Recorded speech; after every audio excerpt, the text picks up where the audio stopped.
जसवंत नगर विधानसभा मुलायम सिंह परिवार के लिए यहां पर अपराज्य रही है।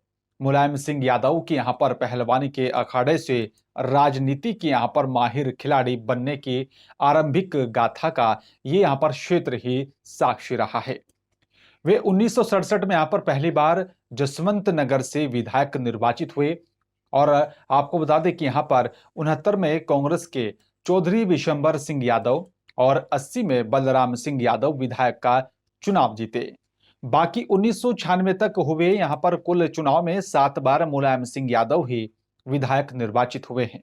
इस बार यहां पर शिवपाल यादव जो है सपा से गठबंधन करने के बाद सपा के चिन्ह पर चुनावी मैदान में है, लेकिन बीजेपी और बसपा ने भी अपने उम्मीदवारों को उतार दिया है। अब सवाल यह उठता है कि आखिरकार यहां पर जो है शिवपाल यादव क्या वाकई में अपनी सीट बचाने में कामयाब हो पाएंगे या फिर बड़ा झटका लग सकता है। देखिए इस पर हमारी खास रिपोर्ट। इटावा की जसवंत नगर सीट कभी दर्शन सिंह और मुलायम सिंह के मुकाबले के लिए देश भर में चर्चित रही है। इसलिए सीट से कांग्रेस के दिग्गज नेता बलराम सिंह भी विधायक रहे। 1985 से मुलायम सिंह के परिवार का ही इस पर कब्जा रहा है।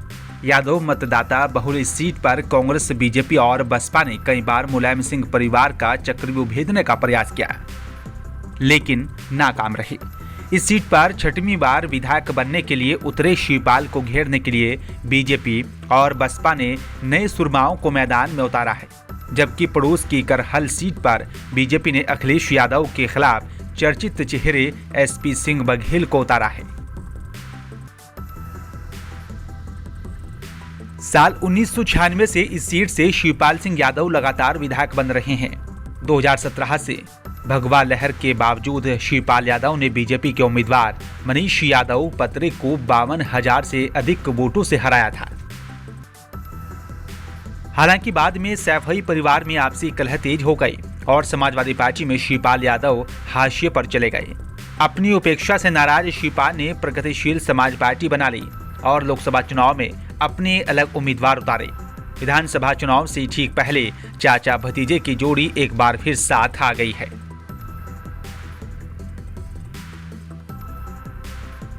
जातीय समीकरणों से घेराबंदी की जा रही है। बसपा और सपा के बीच हुए समझौते के तहत शिवपाल फिर सपा के चुनाव चिन्ह पर चुनाव लड़ रहे हैं। इस बीच कैबिनेट मंत्री स्वामी प्रसाद मौर्य ने बीजेपी छोड़ दी है। उनके साथ ही शिवपाल के खिलाफ चुनाव लड़ने वाले मनीष ने भी बीजेपी को अलविदा कहकर सपा का दामन थाम लिया।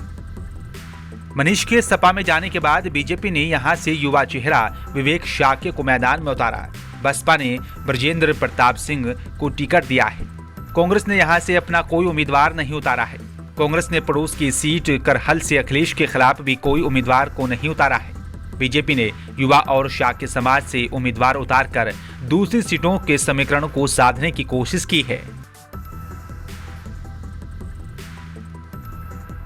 शाक्य समाज का इटावा जिले की दूसरी सीटों पर वोट काफी निर्णायक माना जाता है। इससे बीजेपी को जसवंत नगर के अलावा दूसरी सीटों पर फायदा होगा। इटावा जिले में बीजेपी जिस तरह से जातीय समीकरणों से जवाब में जातीय समीकरणों को घेर रही है, उससे इस सीट पर मुकाबला काफी रोचक हो सकता है।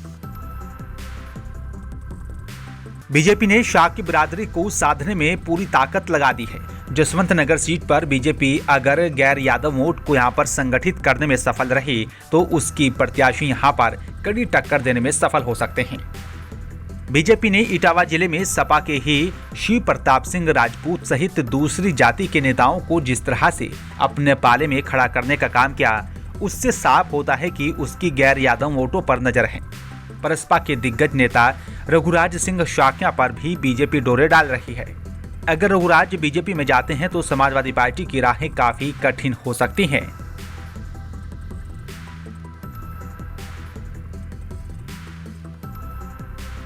जसवंत नगर विधानसभा मुलायम सिंह यादव परिवार के लिए अपराज्य रही है। मुलायम सिंह यादव की पहलवानी के अखाड़े से राजनीति के माहिर खिलाड़ी बनने की आरंभिक गाथा का ये क्षेत्र साक्षी रहा है। 1967 में पहली बार जसवंत नगर से विधायक निर्वाचित हुए। 69 में से कांग्रेस के यहाँ पर चौधरी विशंबर सिंह यादव को, 80 में बलराम सिंह यादव विधायक का चुनाव जीते। बाकी 1996 तक हुए कुल चुनाव में 7 बार मुलायम सिंह यादव ही विधायक निर्वाचित हुए हैं। 96 में यह सीट उन्होंने यहाँ पर अपने अनुज शिवपाल सिंह यादव को सौंप दी। विधानसभा सीट पर मुलायम सिंह यादव ने जीत का जो सिलसिला शुरू किया, दूसरे दलों के लिए उसे तोड़ना भी मुश्किल था। बीजेपी को यहाँ पर बसपा दोनों ने यहाँ पर खूब जोर लगाया, लेकिन यहाँ सपा को कोई हिला नहीं पाया। जसवंत नगर सीट पर पारिवारिक सियासी विरासत के आगे मुद्दे दरकिनार हैं। लगातार एक ही परिवार के पास सीट होने की वजह से यहाँ पर जिले की दूसरी अन्य सीटों की तरह महंगाई, बेरोजगार, कानून व्यवस्था, विधायक के यहाँ पर प्रति नाराजगी जैसे मुद्दे नहीं हैं। हालांकि जसवंत नगर की कोल्ड स्टोरेज व्यवसायी शिवांत मिश्रा का कहना है कि जो व्यक्ति समस्या का तुरंत हल करवा सकता हो, बुनियादी बातों पर गौर करें, उसी को यहाँ से चुनाव लड़ना चाहिए। और वही सरसई नावर निवासी मोहम्मद रफी कहते हैं कि हम इस बार किसानों की समस्याओं को ध्यान में रखकर ही मतदान करेंगे।